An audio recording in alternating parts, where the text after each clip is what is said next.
Magandang umaga sa inyong lahat. Ako po ay naririto sa inyong harapan upang magpabahagi ng isang talumpati na ang pamagat ay tagumpay ng pangarap. Lahat tayo ay may kanya-kanyang pangarap.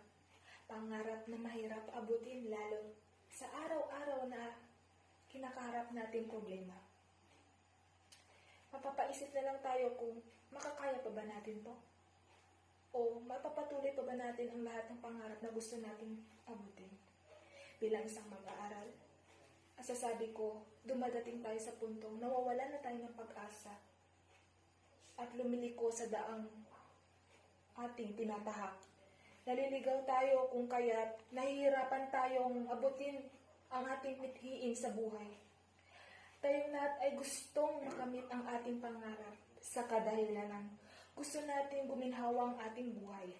Maliban dito, gusto nating suklian ang mga paghihirap ng ating mga magulang. At bilang ganti ay ang ating tagumpay na makamit ang ating mithiin sa buhay.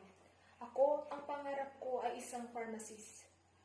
Pangarap ko na ito ay hindi lamang sa aking sariling kapakanan, kundi para rin ito sa pamilya at ang kapwa ko. Alam ko marami pa akong pagdadaanan at malayo pa ang daan na aking tatahakin upang makamit ang pangarap na ninanais ko.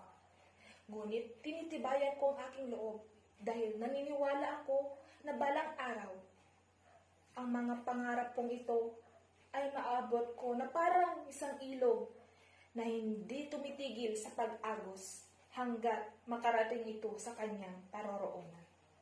Kahit may mga bato mang humadlang, paliko-liko man ang dadaanan, hindi ito masisindak ni naman.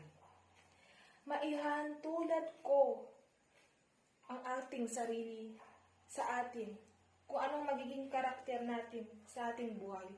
Kung gusto ba natin isang tubig sa sapa na hindi tumitigil sa pag-agos hanggang makarating sa paroroonan, o magiging swimming pool na hinminto na lang sa pag-agos dahil nawawala na ng pag-asa at mananatili na lamang sa kanyang poder ang problema.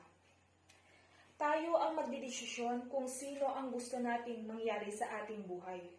Dahil naniniwala na tayo mismo ang pumili kung ano ang magiging takbo ng ating buhay. Hindi ito itinadhana kundi sa sarili natin ang dahilan kung bakit ganito ang ating buhay.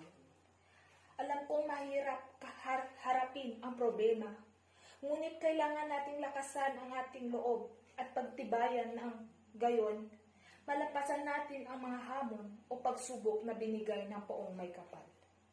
At maniniwala na makakaya natin dahil may Diyos tayo na laging andyan at upang gumabay, gabayan tayo sa lahat ng ating tahakin nang sa ganoon, makamit natin ang tagumpay ng pangarap.